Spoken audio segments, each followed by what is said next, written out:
மூன்றாம் அதிகாரம் 3வது வசனத்தில் நாம் தியானித்தோம். அவரோ என்ன பண்ண, கர்த்தரோ உண்மை உள்ளவர், தீமை நின்று விலக்கி காத்துக் கொள்வார். அவரோ உண்மை உள்ளவர், அவர் உண்மை உள்ளவர், வாக்கு தத்தங்களிலே உண்மை உள்ளவர். ஆமென். அவர் சோதனையிலே உண்மை உள்ளவர், அழைப்பிலே உண்மை உள்ளவர், உடன்படிக்கையிலே உண்மை உள்ளவர், வாக்கு தத்தத்திலே உண்மை உள்ளவர் என்று சொல்லி நாம் அந்த நாட்களை தியானித்தோம். அதே போல யாருக்கு அந்த வார்த்தையிலே உண்மை உள்ளவராய் இருந்தார் என்று சொல்லி நாம் தியானித்தோம்.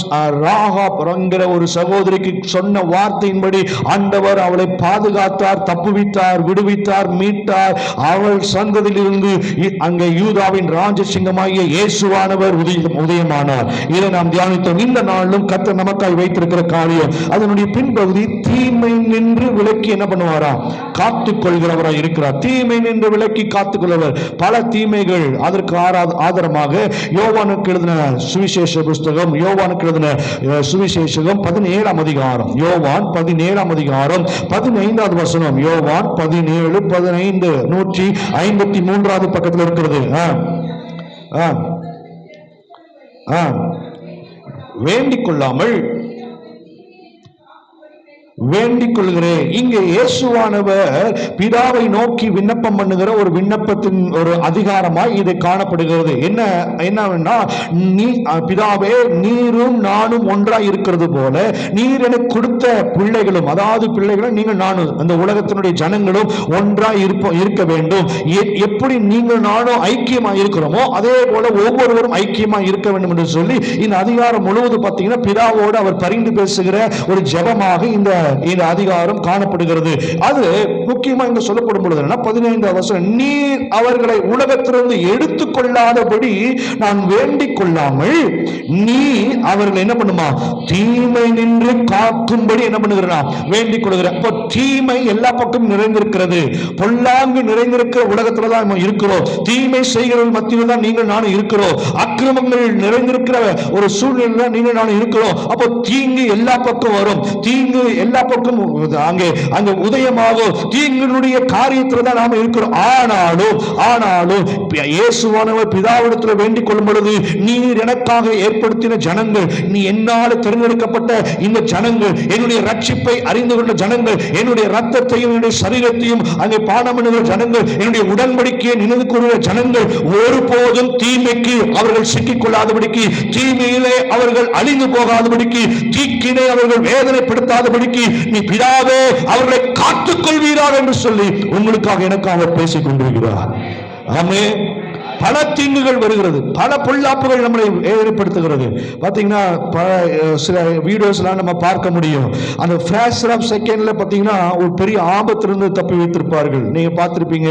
ஒரு செகண்ட் முன்னாடி போயிருந்தாவோ இல்லை ஒரு செகண்ட் பின்னாடி வந்திருந்தாவோ பெரிய ஆபத்து. அந்த வீடியோ நான் போட நினைச்சேன், ஆனால் அது நான் பார்க்குறப்போ அது எனக்கு கிடைக்கல. ஆனால் நீங்க பார்த்துருப்பீங்க, நீங்க வீடியோவில் யூடியூப்லாம் பார்த்துருப்பீங்க. ஒரு செகண்ட்ல அதாவது தப்பி வைக்கப்பட்டவர்கள், விடுவிக்கப்பட்டவர்கள், ஒரு செகண்ட்ல ஒரு லாரி வந்திருக்கும், இல்ல ஒரு செகண்ட்ல ஃபேன் விழுந்திருக்கும். இப்படி பல ஆபத்துகள். ஏனென்று சொன்னால் ஆண்டவர் சொல்கிறார், பாதம் கல்லில் விடாதபடிக்கு உங்களை என்ன பண்ணுவாரா, உங்களை ஒவ்வொருவரையும் தூதர்களால் ஏந்திக் கொள்கிறவர். ஹல்லேலூயா. அவர் கண்மணி போல நம்மளை பாதுகாக்கிறவர், செட்டைகளை விரித்து பாதுகாக்கிறவர். ஆமென். அக்கினி மதிலாக இருந்து நம்மளை பாதுகாக்கிறவர். இப்படி ஆண்டவர் நம்மளை தீமைக்கு விட்டு கொடுக்காதபடிக்கு ஆண்டவர் நம்மளை பாதுகாக்கிற தேவனா இருக்கிறார். ஆமென். அதனாலதான் ஒரு அழகா ஒரு பாடல் இருக்கிறது. என்னது? விட்டு கொடுக்கலை விட்டு கொடுக்கலை சாத்தான் கையிலும் மனுஷர் கையிலும் விட்டு கொடுக்கலை விட்டு கொடுக்கலை விட்டு கொடுக்கலை சாத்தான் கையிலும் மனுஷர் கையிலும் விட்டு கொடுக்கலை.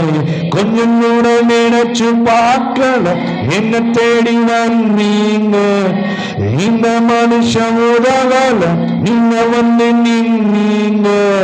கொஞ்சம் கூட நினைச்சு பார்க்கல என்ன தேடி வந்தீங்க, இந்த மனுஷன் உதவல நீங்க வந்து நின்னீங்க. விட்டு கொடுக்கலை விட்டு கொடுக்கலை சாத்தான் கையிலும் மனுஷர் கையிலும் விட்டு கொடுக்கலை விட்டு கொடுக்கலையே. சாத்தான் கையிலும் மனுஷ கையில் விட்டு கொடுக்கலையே. கலங்கின என்னை கண்டு கடல் மேல் நடந்து வந்து காற்றையும் கடலையும் அதற்றி சேர்த்தீங்க. கலங்கின என்னை கண்டு கடல் மேல் நடந்து வந்து காற்றையும் கடலை அதற்றி கரை சேர்த்தீங்க. அப்போ விசுவாசம் நிறைந்த என் வாழ்க்கையிலே அற்புதம் செய்பவர வந்து விட்டீங்க. என்னை ஆட்சி தேர்ச்சி அரவணைச்சிங்க. நல்ல தகப்பனாக தூக்கி சுமந்தீங்க. விட்டு கொடுக்கலையே, விட்டு கொடுக்கலையே. சாத்தான் கையிலும் மனுஷர் கையிலும் விட்டு கொடுக்கலையே. சொல்லுவோமா? விட்டு கொடுக்கலையே. சாத்தான் கையிலும் மனுஷர் கையிலும் விட்டு கொடுக்கலையே. ஹல்லேலூயா. அப்போ இந்த நாட்கள்ல இந்த 26வது வருஷம் தொடங்கி 2வது மாதத்துல இந்த வாரத்துல நிக்கிற உங்களை என்னையும் ஒரு நாள் ஒருபோது எந்த தீமைக்கும் ஆண்டவர் நம்மளை விட்டு கொடுக்கல. எந்த பொல்லாப்புக்கும், எந்த வியாதிக்கும், எந்த மரணத்திற்கும், எந்த விதமான பிரச்சனைக்கும் இடம் கொடுக்காதபடிக்கு, விட்டு கொடுக்காதபடி கர்த்தருடைய கண்கள் நம்ம நோக்கமா இருந்தது. உங்களை என்னையும் ஆண்டவர் அரவணைத்து பாதுகாத்தார். ஆமே. பாருங்க, இப்போ 121ஆம் அதிகாரம் சங்கீதம் 121:7 பார்க்கிறோம். என்னன்னா, அவர் எல்லா தீங்குக்கும் விலக்கி காப்பார், உன் ஆத்துமாவை அவர் காக்கிறவர். ஹல்லேலூயா. அவர் எல்லா தீங்குக்கும் விலக்கி பாதுகாக்கிறவர். ஆமென். இங்கே அங்க நீதிமொழிகள் 12:21 பார்க்கும் பொழுது அங்க சொல்வது, நீதிமானுக்கு ஒரு கேடும் வராது. ஆமா, அது முதல் பகுதி என்ன சொல்கிறது? நீதிமானுக்கு ஒரு கேடும் வராது, துன்மார்க்கரோ பாருங்க தீமையினால் என்ன பண்ணுவார்களாம்? நிறையப்படுவார்கள். அப்போ நீதிமானுக்கு தீமை வராது, நீதிமான்களுக்கு துன்பம் வராது, நீதிமான்களுக்கு ஒரு கேடு வராது. துன்மார்க்கிற்கு ஏற்படுத்தப்பட்ட ஒன்று, துன்மார்க்கிற்காக ஏற்படுத்தப்பட்ட ஒரு பொல்லாப்பு. ஆனா இன்றைக்கு பல கிறிஸ்தவர்கள், பல கிறிஸ்துவ குடும்பங்கள் இதில் சிக்கிக் கொண்டிருக்கிறது, பாதிக்கப்பட்டு கொண்டிருக்கிறது. ஆனா இந்த நாளில் கர்த்தருடைய சமூகத்தில் அர்ப்பணிக்கும் பொழுது, எகிப்திற்கு வரப்பண்ணின ஒன்றையும் உங்களுக்கு வரப்பண்ண என்று சொன்ன வார்த்தையை கர்த்தர் இந்த நாளில் நமக்கு அவர் நிறைவேற்றுவாராக. நம்மை தீமை நின்று விலக்கி காத்துக் கொள்கிற தேவன். ஆமென். பல தீமைகள் வரும்போது அதுல கஷ்டம், நஷ்டம், பாடு, வேதனை, அழுகை, நிந்தை, இழப்பு, தோல்வி, அவமானம், சஞ்சலம், இன்னும் பொல்லாப்புகள், இன்னும் மனிதனுடைய சொற்கள், இன்னும் பல வகையில கடன் பிரச்சனைகள், இதெல்லாம் நமக்கு ஒரு தீமையா எழும்பலாம். அந்த தீமையிலே ஆண்டவர் நம்மளை அழித்து போடாதபடிக்கு, தீமையிலே நாம் சிக்கிக் கொள்ளாதபடிக்கு இந்த நாட்களிலே நம்பி வந்திருக்கிற உங்களுக்கு அவர் உண்மையுள்ளவர், தீமை நின்று விலக்கி பாதுகாக்கிறவர். ஆமென். 2 தீமோத்தேயு 4 2 தீமோத்தேயு 4 அதிகாரத்தில் அங்க ஒரு வசனம் அழகா சொல்கிறது. 2 தீமோத்தேயு 4 அதிகாரம் 18வது வசனம். 2 தீமோத்தேயு 4:18. கர்த்தர் எல்லா தீமையிலிருந்தும் என்னை ரட்சித்து தம்முடைய பரம ராஜ்யத்தை அடையும்படி காப்பாற்றுவார். பாருங்க, அப்போ கர்த்தர் எல்லா தீமையிலிருந்து நம்மளை விலக்கி பாதுகாத்து மாத்திரம் இல்ல, அவருடைய பரம ராஜ்யத்தையும் அடையும்படி அவர் நமக்கு என்ன பண்ணுவாராம்? நம்மளை காப்பாற்றுகிற தேவன். எந்த வகையில வழி விழந்து போகாதபடிக்கு, எந்த வகையிலையும் நம்ம இந்த பூமியிலே மாண்டு போகாதபடிக்கு கர்த்தருடைய பிரசன்னம் நம்மளை மீட்கிறதா இருக்கிறது. தீமையிலிருந்து விலக்கி காத்துக்கொள்வார். Keep your away from you, away from evil. நம்மளை இந்த பொல்லாப்பிலிருந்து, இந்த கெடுதியிலிருந்து, இந்த பிரச்சனையிலிருந்து, இந்த தீங்கிலிருந்து ஆண்டவர் நம்மளை விலக்கி பாதுகாக்கிறவராக இருக்கிறார். ஹல்லேலூயா.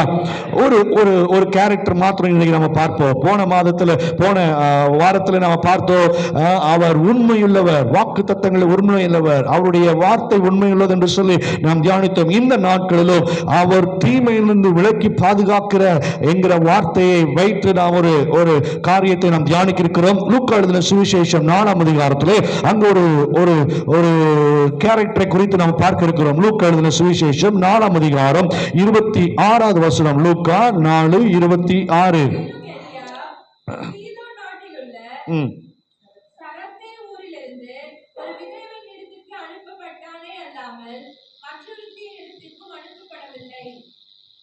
இங்கே சொல்லப்படும் பொழுது அந்த சம்பவம் எல்லாம் உங்களுக்கு தெரிந்திருக்கும். ஆண்டவர் இயேசுவானவர் அவர் வாழ்ந்த நாட்களிலே அந்த பகுதி ஜனங்களுக்கு சொல்ல ஒரு சம்பவத்தை தான் இங்கே நம்ம பார்க்கிறோம். எலியா என்கிற ஒரு மனுஷன் இருந்தான். அவனுடைய வாழ்க்கையில எப்படி ஆண்டவர் அவனை போஷித்தார் என்று சொல்லி அங்க பார்க்கும் பொழுது அந்த ஊர்ல பல விதவைகள் இருந்தாலும் ஆனா அந்த ஒரு விதவை எடுத்து மாத்திரம் அனுப்பப்பட்டது. அந்த விதவையினாலே ஆண்டவர் அந்த எலியா என்கிற தீர்க்கதரிசியை போஷித்தார் என்று சொல்லி நாம் பார்க்கிறோம். அதை குறித்துதான ஒரு சம்பவத்தை அந்த வாழ்க்கையினுடைய வரலாறை நம்ம இப்பொழுது பார்க்க இருக்கிறோம்.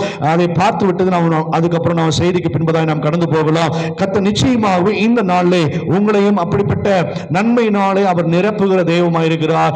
நாம் இதை பார்ப்போம். கர்த்தர் நம்மளோடு இடைப்படுவாராக.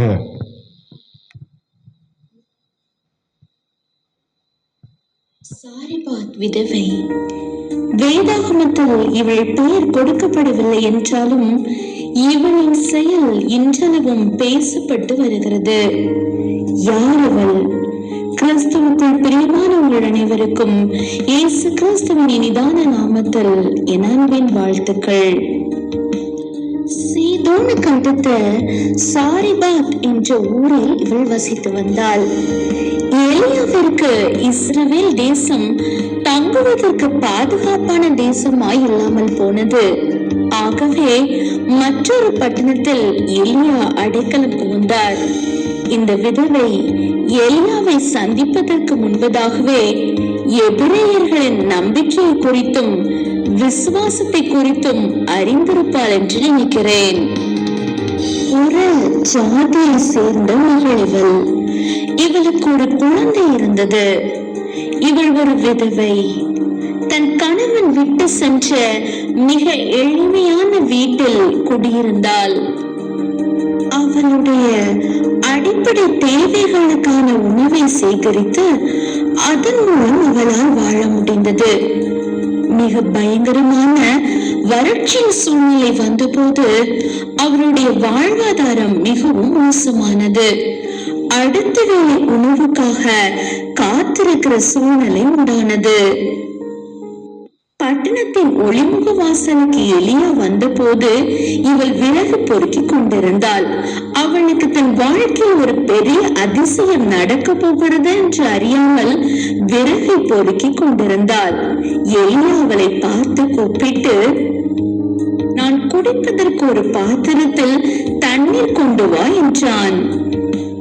கொண்டு வர அவள் போகிற போது அவன் அவளை நோக்கி கூப்பிட்டு, கொஞ்சம் அப்பமும் உன் கையிலே எனக்கு கொண்டு வா என்றான்.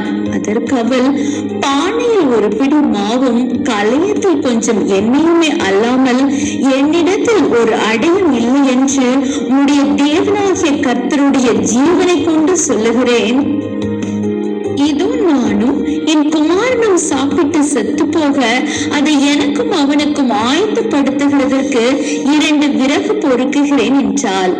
அவளின் கடைசி உணவு அதுதான்.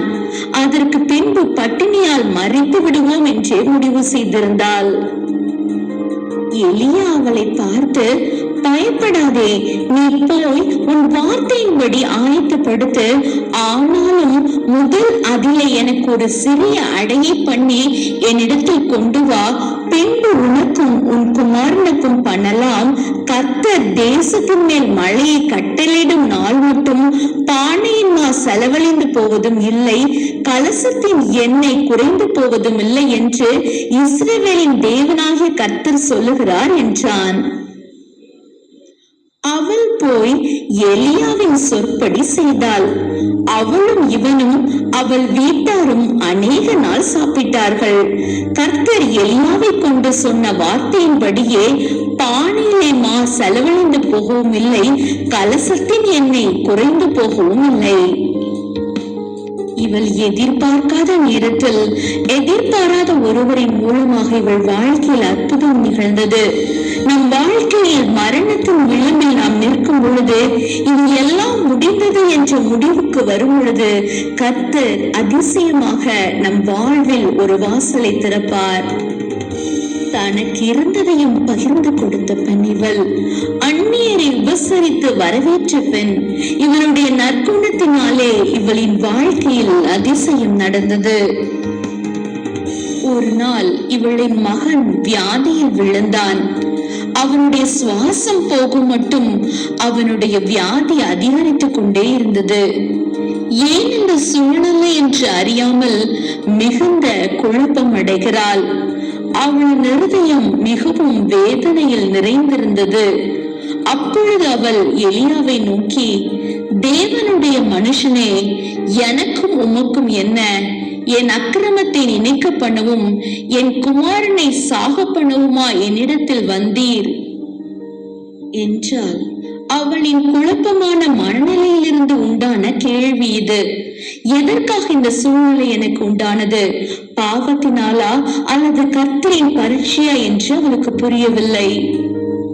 எலியா எதுவும் பதில் கூறாமல், உன் குமாரனை என்னிடத்தில் தா என்று சொல்லி அவனை அவள் மடியிலிருந்து எடுத்து தான் தங்கியிருக்கிற மேல் வீட்டிலே அவனை கொண்டு போய் தன் கட்டிலின் மேல் வைத்து, என் தேவனாகிய கர்த்தாவே, நான் தங்கியிருக்க இடம் கொடுத்த இந்த விதவையின் மகனை சாக பண்ணினதினால் அவளுக்கு துக்கத்தை வருவித்தீரோ என்று கர்த்தரை நோக்கி கூப்பிட்டு அந்த பிள்ளையின் மேல் 3 தரம் குப்புற விழுந்து, என் தேவனாகிய கர்த்தாவே, இந்த பிள்ளையின் ஆத்மா அவனுக்குள் திரும்பி வர பண்ணும் என்று கர்த்தரை நோக்கி விண்ணப்பம் பண்ணினான்.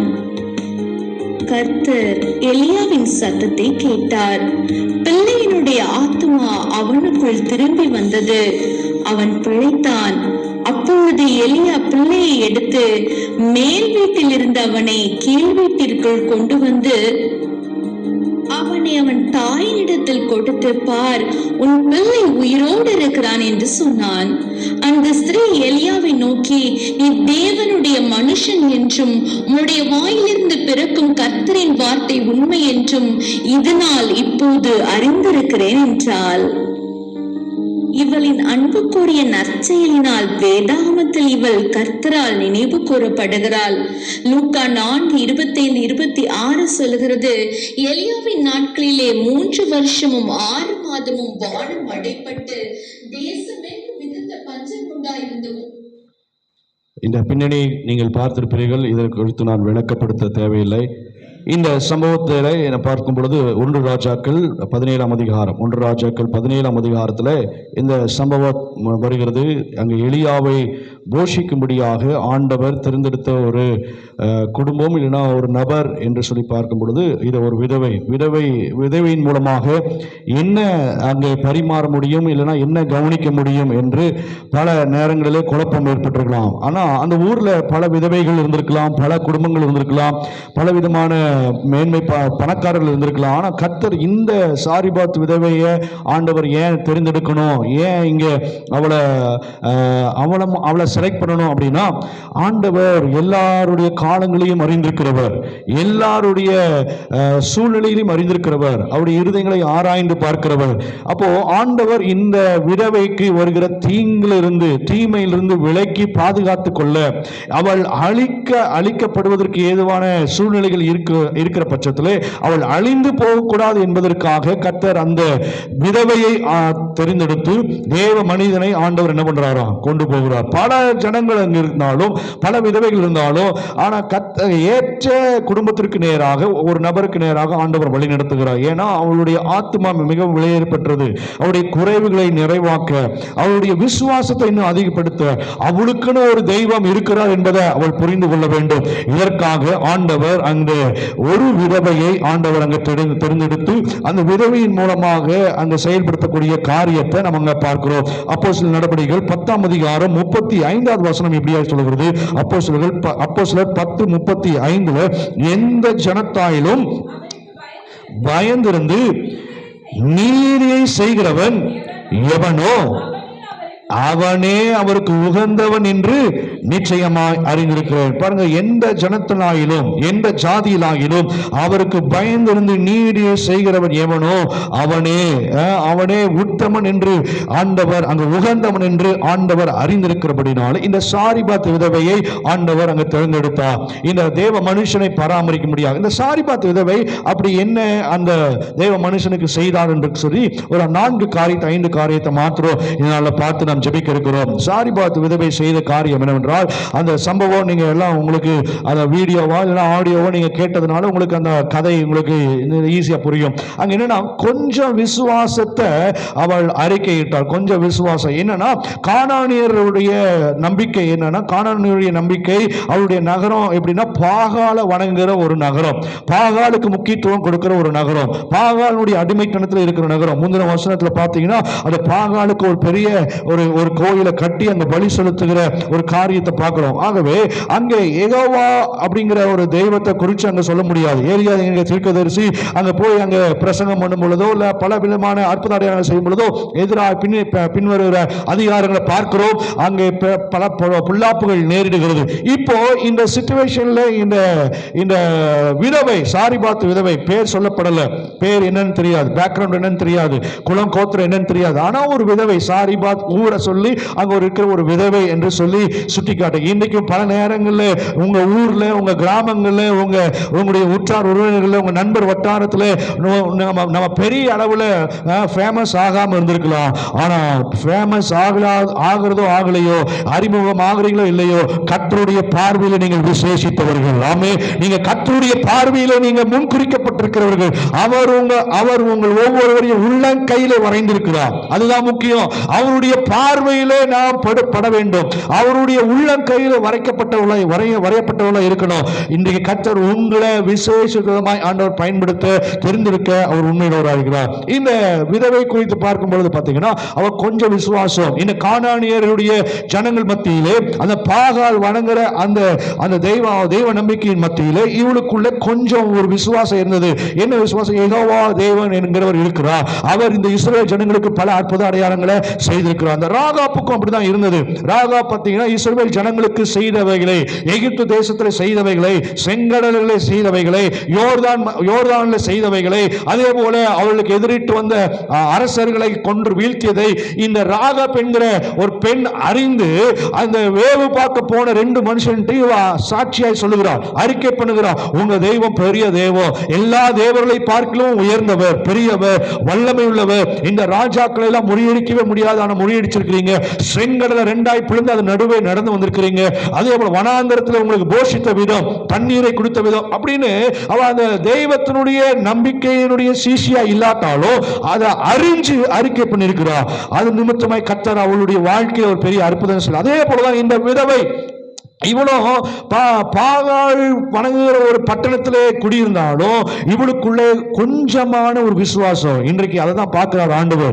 நம்மளிடத்துல என்ன விசுவாசம் இருக்கிறது? இன்னைக்கு ஆதியிலும் கிறிஸ்தவர்கள், அதே போல பாரம்பரியத்தில் கிறிஸ்தவர்கள், ஆனா இன்றைக்கு அந்த விசுவாசம் அற்ற நிலைமையில் இருக்கிறோம். உங்களிடத்துல அந்த விசுவாசத்தை காணேன் என்று சொல்லி பல நேரங்களில் ஆண்டவர் அங்கே பிதாவுடைய வலது பாசத்திலிருந்து அவர் குமருகிறதை நாம் கேட்க முடியும், புரிந்து கொள்ள முடியும். இன்னைக்கு விசுவாசம் அழிந்து போய் கொண்டிருக்கிறது. கிறிஸ்தவர் மத்தியிலே, சபையார் மத்தியிலே, ரட்சிக்கப்பட்டவர் மத்தியிலே விசுவாசம் ஒளிந்து போய் கொண்டிருக்கிறது. சில சூழ்நிலைகள் எதிரிட்டு வந்த போதும், சில பிரச்சனைகள் வந்தால், சில போராட்டங்கள் வந்தால் அந்த விசுவாசம் தளர்ந்து போகிறது. அந்த விசுவாசம் நம்மளை பலப்படுத்துகிறதா இல்லை, நம்மளை இன்னும் ஒடுக்கி தொழுகிறது. ஆனா இந்த விதவை அவளுக்குள்ள அந்த கொஞ்சம் விசுவாசம், எப்படியாவது யெகோவா தேவன் ஒரு அற்புதத்தை செய்வார் என்கிற ஒரு விசுவாசம் அறிக்கை பண்ணுகிறார். நிமித்தமாக தான் கர்த்தர் இங்கே அவளுக்காக ஒரு மனுஷனை ஏற்படுத்தி அந்த குடும்பத்தை பாதுகாக்க, அந்த தீமையிலிருந்து விலக்கி பாதுகாக்க ஆண்டவர் அந்த தீர்க்கதரிசி அனுப்புகிறார். மத்தேயு எழுதின சுவிசேஷம் 25ஆம் அதிகாரம் 21 பார்க்கும் பொழுது, மத்தேயு 25:21, மத்தேயு நோக்கி, நல்லது ஊழியக்காரனே, கொஞ்சத்துல உண்மையா இருந்தாய், பாருங்க, கொஞ்சத்துல உண்மையா இருக்கும் பொழுது அநேகத்துல என்ன பண்ணுவாரா ஆண்டவர் அதிகாரியாய் மாற்றுவார். லூக்கா எழுதின சுவிசேஷம் 16ஆம் அதிகாரம் 10வது வசனம். லூக்கா 16:10 அங்க பார்க்கும் பொழுது என்னன்னா, லூக்கா கொஞ்சத்தில் உண்மையுள்ளவன் அநேகத்திலும் என்ன பண்ணுவானா உண்மையுள்ளவனாய் இருக்கிறான், கொஞ்சத்துல அநீதி உள்ளவன் அநேகத்திலும் என்ன பண்ணுவானா. அப்போ இன்றைக்கு நம்மை ஆண்டவர் அந்த கொஞ்சம் விசுவாசம் தான் பார்க்கிறாரு. நீ பெரிய மலை போல விசுவாசம் அல்ல. ஆண்டவர் சொல்லும் பொழுது என்ன சொல்றாருன்னா, ஒரு பெரிய காரியம் உன்னை விட்டு போகணுமா, பெரிய பிரச்சனை உன்னை விட்டு மாறணுமா, பெரிய போராட்டம் உன்னை விட்டு அகன்று போகணுமா, நீ அதற்காக 24 மணி நேரம் நீ முழங்கால் பண்ணிட்டு நீ ஜெபம் அல்ல. உனக்கு என்னன்னா அங்க ஆண்டவர் சொல்ற பெருசா உன்னை காமிச்சு உனக்குள்ளே கடுகளவு, ஆமா கடுகு கண்ணுக்கே தெரியாத ஒன்று கீழே கீழே போட்டுட்டோம்னா அதை போய் தேடவும் என்ன பண்ண முடியாது, கண்ணிலே படாத. ஆனா கடுகளவு அந்த பாயிண்ட் ஒரு அளவு விசுவாசம் உனக்குள்ள இருந்தா போதும், உன் வாழ்க்கையில மலை போல இருக்கிற பிரச்சனையை நான் உன தரைமட்டமாய் மாற்றி போடுவேன். நாமே அன்றைக்கு அந்த இஸ்ரவேல் ஜனங்களுக்கு அதான் ஆண்டவர் சொன்னார், எரிகோ கோட்டை அதுல உள்ளேயும் போக முடியாது, வெளியும் போக முடியாது, யாருனாலையும் அதை தகர்க்க முடியாது. ஆனா ஆண்டவர் சொன்ன காரியம், நீ விசுவாசத்தோட இதை சுற்றி வா, இதை சுற்றி வா, ஆர்ப்பரி, துதிசை, ஜெபம் பண்ணு, நிச்சயமாகவே இது உனக்கு தடையா இருக்காது, தடைகள் மாறும். இன்றைக்கு நம்முடைய வாழ்க்கையில் நாமே நிர்ணயம் பண்ணிக்கிறோம், இது தேவனால முடியாது, இது ஆண்டவரால முடியாது, இது ஜெபத்தினால முடியாது, இது வேத வாசிப்பினால முடியாது, இது நம்ம விசுவாசத்தினால முடியாது, இது அந்த மனுஷனால முடியும், அந்த டாக்டரால முடியும், இந்த ஜனத்தினால முடியும், இந்த கூட்டத்தினால முடியும், இது அவர்கள் மூலமாக நிறைவேற்ற முடியும் அப்படின்னு இன்னைக்கு நம்ம கேட்டகரி பண்ணிடுறோம், நம்மளை பிரிச்சு வச்சிரும். ஆனா ஆண்டவர் சொல்றாரு, என்னால செய்யக்கூடாத காரியம் ஒன்று உண்டோ, ஆமே அவருடைய கை குறுகி போவதில்லை. அவர் கை குறுகி போயிச்சோ, நான் சகலத்தையும் செய்ய வல்லவர், அவர் தீமையிலிருந்து விலக்கி காக்க வல்லவர். ஹல்லேலூயா. அப்ப அந்த கொஞ்சம் விசுவாசத்தை ஆண்டவர் பார்க்கிறார், அந்த கொஞ்சம் அர்ப்பணிப்பை தான் ஆண்டவர் பார்க்கிறார். பாருங்க, இப்போ அங்கே ஒரு ரட்சிப்பை ஆண்டவர் கொடுக்க ஆயத்தமா இருக்கிறார். அவன் சொல்றான், நான் இதுக்கெல்லாம் தகுதி இல்லை. ஆண்டவர் சொல்றாரு, இல்ல நியாயாதிபதிகள் தெரிந்ததான ஒரு வசனம், தெரிந்த ஒரு பகுதி 6ஆம் அதிகாரம் 19வது வசனத்துல பார்க்கிறோம், உனக்கு இருக்கிற இந்த பலத்தோட போ, உனக்கு இருக்கிற இந்த பலத்தோட போ. ஆண்டவர் இன்னைக்கு எதிர்பார்ப்பதுதான், நீ அப்படியே தவம் இருந்து அபிஷேகம் பண்ணப்பட்டு அப்படியே ஒரு அக்கினி உன் மேல நீ எழும்பி விசுவாசி, அப்படி அல்ல, இருக்கிற பார்த்த கேட்ட வார்த்தையின்படி நீ விசுவாசித்தால் போதும். நீ விசுவாசித்தால் தேவனுடைய மகிமையை காண்பாய். உன் விசுவாசம் பெரிது, அந்த விசுவாசத்தின்படி உனக்கு ஆக கடவுது. அந்த விசுவாசம் இன்னைக்கு நமக்குள்ள பெருக வேணும். அந்நியனா இருந்த, புறஜாதியா இருந்த அந்த கானானிய ஸ்திரீ, அவள் என்ன பண்ண அறிக்கை பண்றா, விசுவாசத்தை அறிக்கை பண்றா. இன்னைக்கு நாம் விசுவாச அறிக்கை பண்ணணும், விசுவாச பிரமாணம் எடுக்கணும். இன்னைக்கு விசுவாச பிரமாணம், விசுவாச அறிக்கை பண்ண பண்ண பண்ண கர்த்தர் உங்களை தீமையிலிருந்து விலக்கி பாதுகாக்க வல்லவரை இருக்கிறார். ஹல்லேலூயா. இந்த 2வது மாதத்தில் வந்திருக்கிற உங்களுக்கு எனக்கு கொடுக்கிற ஒரு வாக்கு தத்துவம், அவரோ உண்மையுள்ள தேவன், தீமையிலிருந்து விலக்கி பாதுகாக்கிறவர். ஆமே. அப்போ கொஞ்சம் விசுவாசம், அந்த கொஞ்சம் விசுவாசத்தை பார்க்கணும். அந்த கொஞ்சம் காரியத்தை ஆண்டவர் பார்த்து, ஆண்டவர் கொஞ்சமா கொடுக்கறதில்ல, நிறைவாய் கொடுக்கிறவர். உங்களுக்கு என்ன இருக்கு? கொஞ்சம் தான் இருக்கு, கொஞ்சம் மாவு, கொஞ்சம் அப்பம், கொஞ்சம் மீன். ஆனா ஆண்டவருடைய சமூகத்தில் கொண்டு வரும்பொழுது அது நிறைவாய் கொடுத்தவர். இன்றைக்கு உங்க கொஞ்சம் விசுவாசத்தை வச்சு ஆண்டவர் உங்க வாழ்க்கையில எதிர்பாராத நன்மைகளை, நீங்க நினைத்திற்கு பார்க்காத ஆசீர்வாதத்தை, நீங்க பண்ணின விண்ணப்பத்தை ஆண்டவர் நிறைவேற்ற அவர் வல்லவராய் இருக்கிறார். ஹல்லேலூயா. தீமையிலிருந்து விலக்கி பாதுகாக்கிறார். இரண்டாவது என்னன்னா, தேவ மனிதனை பராமரிக்கிறவராக இருந்தார். தேவ மனிதனை இன்றைக்கு கொஞ்சம் விசுவாசத்தை தேவ சமூகத்தில் அறிக்கை பண்ணுவோம். அதே போல நாம் மனிதனை பராமரிப்போம். அதாவது தேவ மனுஷனை பராமரித்தால், அங்கே அந்த சீதோன் நாட்டில் பார்த்தீங்கன்னா பாவம், அக்கிரமம் எல்லாம் நிறைஞ்சிருக்கிறது. அவ எதை பற்றியும் கவலைப்படலை. இவள் ஒரு விதவை. ஆனா அந்த விதவையாய் தனியா இருக்கிற ஒரு வீட்டில் ஒரு மனுஷன், முன்பின் தெரியாத, அடையாளம் அறிமுகம் இல்லாத, பேர் தெரியாத ஒரு மனுஷன் அங்க உங்க வீட்டில் நான் இருக்க போறேன் அப்படின்னு சொன்னா, எந்த ஒரு மனுஷியா இருந்தாலும், எந்த ஒரு ஸ்திரீயா இருந்தாலும் ஒரு கலக்கம் இருக்கும், ஒரு கேள்விக்குறி இருக்கும், எப்படி ஏற்றுக்க முடியும் அப்படின்னு சொல்லி ஒரு எண்ணம் இருக்கும். ஆனா இவ எதை பற்றியும் கவலைப்படல. ஏன்னா அந்த தேவ மனுஷன் என்று சொல்லி என்ன பண்ணியிருந்தா, அறிந்திருந்தார். இவர் இவர் ஒரு தீர்க்கதரிசி, இவர் யெகோவா தேவனை பின்பற்றுகிறார் என்பதை அறிந்திருந்தபடினாலே அவளுக்கு வருகிற எல்லா சவால்களையும் அவள் எதிர்கொண்டு எந்த பேச்சையும் அவ காதுல வாங்காதபடிக்கு, எனக்கு இந்த காலகட்டங்களில் இந்த மனுஷனை பராமரிப்பதற்கு யெகோவா தேவன் என்னை வச்சிருக்கிறார், கர்த்தர் எனக்கு அனுமதிச்சிருக்கிறார். ஆகவே நான் இவரை பராமரிக்கிறதா என்னுடைய வேலை, இவரை போஷிக்கிறதா என்னுடைய வேலை, இவரை வீட்டில் தங்க வைக்கிறதா என்னுடைய வேலை. இன்னைக்கு பல நேரங்களில் நான் இந்த இயேசுவை கும்புறது, இந்த சர்ச்சுக்கு போறது, மற்றவர்கள் என்ன நினைப்பாங்க, இன்னைக்கு ஊருக்காரர்களுக்காக, உலகத்தானுக்காக, சொந்தங்களுக்காக இந்த நாள்ல, இந்த நல்ல நாள்ல இந்த காரியத்தை வைக்காம, இந்த குறித்த நேரத்துக்குள்ள இதை வைக்காம நான் இதை செஞ்சா ஊருக்காரங்க என்ன சொல்லுவாங்க, என் சொந்தம் என்ன சொல்லும், சொந்தத்துக்காகவோ ஊருக்காரர்களுக்காகவோ இல்ல உறவினர்களுக்காகவோ அல்ல, தேவனுக்காக, தேவனை மகிமைப்படுத்துவதற்காக தான் ஆண்டவர் உங்களை வச்சிருக்காரு. அந்த பேச்சுக்கே நம்ம இடம் கொடுக்க கூடாது. என் தேவன் எனக்கு தேவை, என் தேவன் எனக்கு தேவை. அப்போ அவருக்கு பிரியமானதை நாம செய்யணும். முதலாவது தேவனுடைய ராஜ்யத்தின் நீதியோ தேடுங்கள், அப்பொழுது இவைகள் எல்லாம் கூட கொடுக்கப்படும். இன்னைக்கு நீங்களும் அவர்கள் செய்கிறது போல செய்தால், அவர்கள் பண்ணுகிறது போல செய்தால், அதுல என்ன ஒரு வேறுபாடு காணப்படும்? இன்னைக்கு மற்றவர்களை சார்ந்துதான், மற்றவர்களை மையப்படுத்தி தான், இன்னைக்கு மற்றவர்களை மனதில் வைத்துதான் இன்றைக்கு கிறிஸ்தவர்களும் இன்னைக்கு வாழ்க்கையை நடத்தி கொண்டிருக்கிறார்கள். ஆனா தேவனுக்கு பிரியமான காரியத்தை கடந்த நாட்களில் தேவ ஊழியர் சொன்னார் இல்லையா, இந்த சூரியன் உதயமாவதற்கு முன்னாடி என்ன பண்ணுமா, வந்து பாலை காய்ச்சணும். அதே போல அஸ்தமிக்கிறதுக்கு முன்னாடி இந்த காரியத்தை நடத்தணும். தாலி கட்டுறது. இன்னைக்கு கிறிஸ்தவர்களும் இன்னைக்கு அந்த மூட நம்பிக்கையில ஊறி போயிருக்கிறார்கள். முகூர்த்த நாள் யார் வைக்கிறா? முகூர்த்த நாள் யார் நிர்ணயம் பண்றா? கடவுளா நிர்ணயம் பண்ணிருக்காரு, இது முகூர்த்த நாள் அப்படின்னு. யாரு? மனுஷன், ஏதோ சாமியார், ஏதோ ஜோசியக்காரன், அந்த நாள் பார்க்கிறவர்கள், அந்த அஸ்ட்ராலஜியை படிச்சிருக்கிறவன் அவன் சொல்கிறான், இந்த நாளில் இது நல்ல நாள், அதில் இது வந்து சுப முகூர்த்தம் வைக்கலாம், இதில் வீடு பிரதிஷ்டை வைக்கலாம், இதில் கல்யாணம் வைக்கலாம், இல்லை காது குத்து வைக்கலாம், இல்லை சீர் வைக்கலாம் அப்படின்னு என்ன பண்ணுறான், அவன் நிர்ணயம் பண்ணியிருக்கிறான். அதை நம்ம ஆட்கள் என்ன பண்ணுறாங்க, நம்ம ஆட்களும் சேர்ந்து என்ன பண்ணுறாங்க, ஃபாலோ பண்ணுறாங்க. நம்ம வீட்டில் ஏதாவது விசேஷம் வைக்கணும்னு நினைச்ச உடனே எதைத்தான் பார்க்குறது, டெய்லி கேலண்டரை எடுத்து பின்னாடி என்ன பண்ணுது, பார்க்குது. அதில் ஊழியக்காரங்களுக்கு வர முடியுமா, இல்லை சொந்தங்கள் வர முடியுமா அப்படிங்கிறதே என்ன பண்ணுறதில்ல.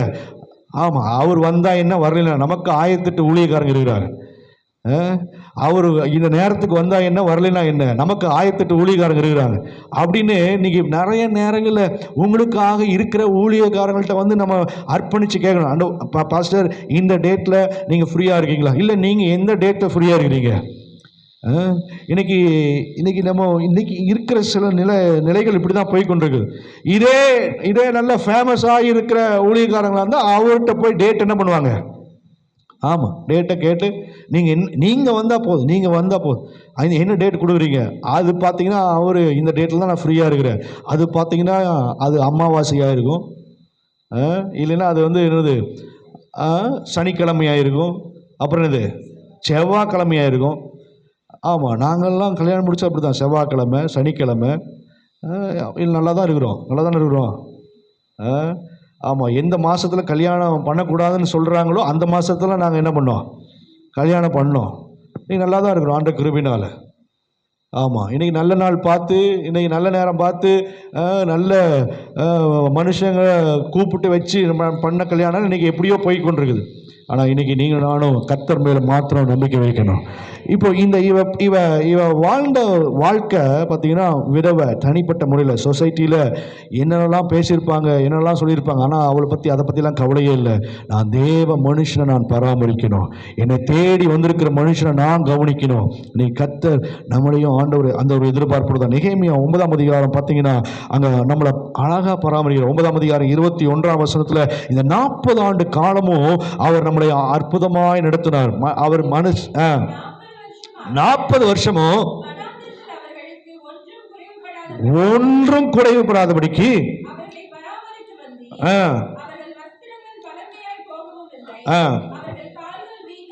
பாருங்க, இப்போ இங்க சொல்லும் பொழுது என்னன்னா 40 வருஷம் அவர்களை பராமரித்து வந்தார், ஒன்னும் குறைபடல.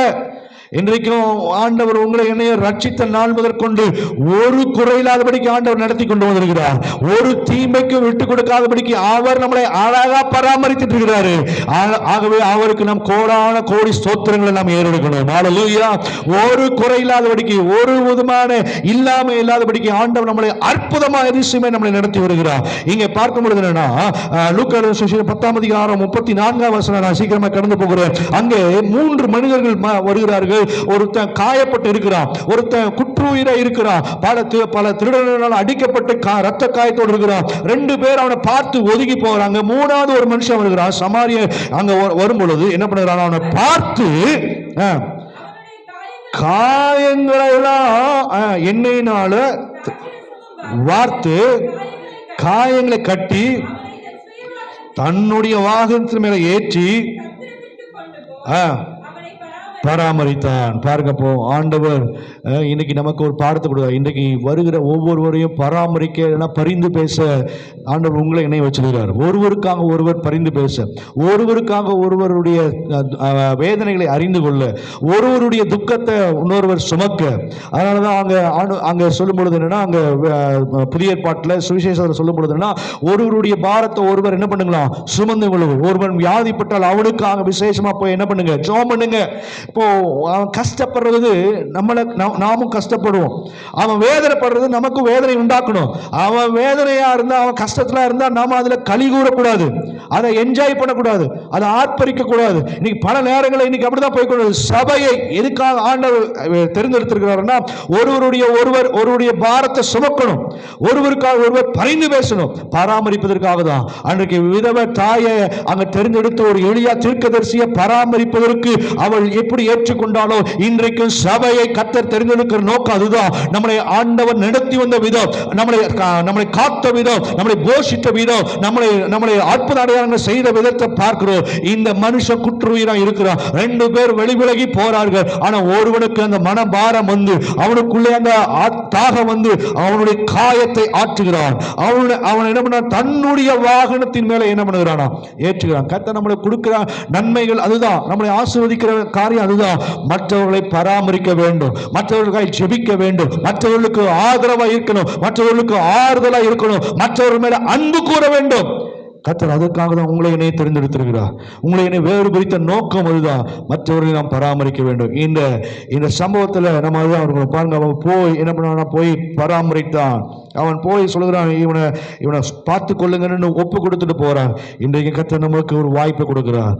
நம்மளை தீமையிலிருந்து விலக்கி பாதுகாத்தவர், நம்மளை பராமரித்தார், ஒரு குறையில்லாமல் ஆண்டவர் நம்மளை வழிநடத்தினார். இன்றைக்கு நாமும் அதை செய்யும் பொழுது மேன்மையான காரியத்தை ஆண்டவர் செய்ய. 3வது என்னன்னா, அவள் குறைவை வெளிப்படுத்தினான். என்ன குறைனா, என்னிடத்துல ஒன்று இல்லை கேட்குறான், போய் சுட்டு கொண்டு வா. அவ சொல்றா, என்கிட்ட இதுதான் இருக்கு. கண்டிஷன் என்னதுன்னா, கொஞ்சமாவும் கொஞ்சம் எண்ணெயும் தான் இருக்கு, கொஞ்சம் தான் இருக்கு, இவ்வளவுதான் இருக்கு. ஆனா இதை சாப்பிட்டுட்டு சாக போகிறோம். இப்போ ஏன் இந்த குடும்பத்தை ஆண்டவர் தெரிந்தெடுத்தார், ஏன் இந்த விதவையை தெரிந்தெடுத்தாருங்கிற நோக்கம், அந்த குடும்பம் அழிந்து போகக்கூடாது, அந்த விதவை சாகக்கூடாது, அந்த பிள்ளை மரித்து போகக்கூடாது, அவர்களுடைய வாழ்க்கையில நன்மையை காண வேண்டும், உண்மையில் தேவனை அறிந்து கொள்ள வேண்டும், அவர்களும் சாட்சியாக அந்த தேசத்தில் வாழ வேண்டும்.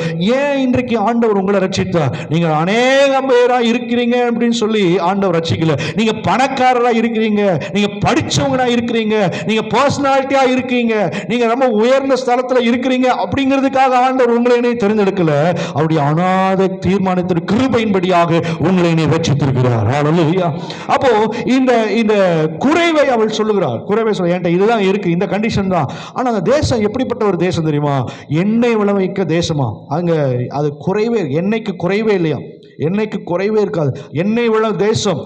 ஆனா இவன் வீட்டுல பாத்தீங்கன்னா எண்ணெய் இல்லை, கொஞ்சம் எண்ணெய் தான் வச்சிருக்கான்.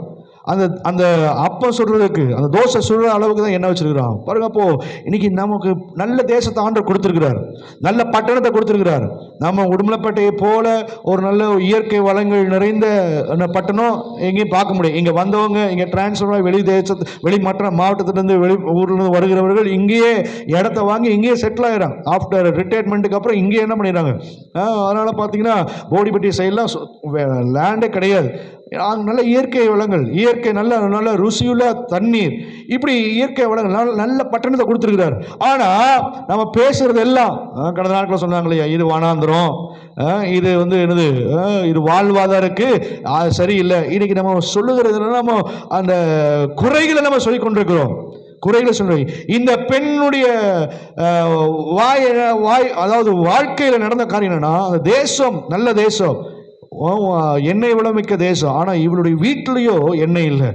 பல நேரங்களில் சுற்றிலும் ஆசீர்வாதங்கள் இருக்கும், ஆனால் கர்த்தரை தேடுவருடைய வாழ்க்கையில், அவரால் தேர்ந்தெடுக்கப்பட்டவருடைய வாழ்க்கையில அந்த ஆசீர்வாதம் குறைவா இருக்கும், அந்த நன்மைகள் குறைவா இருக்கும்.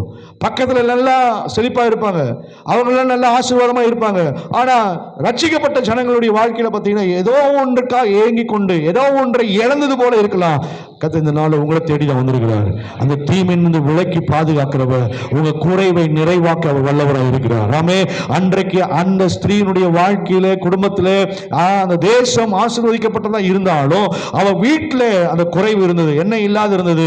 ஆனா இந்த தேவ மனுஷனுடைய வார்த்தையின்படி தேவ மனுஷன் அந்த வீட்டில் என்றானோன்னு அந்த வீட்டில் குறைவை ஆண்டவர் மாற்றினார்.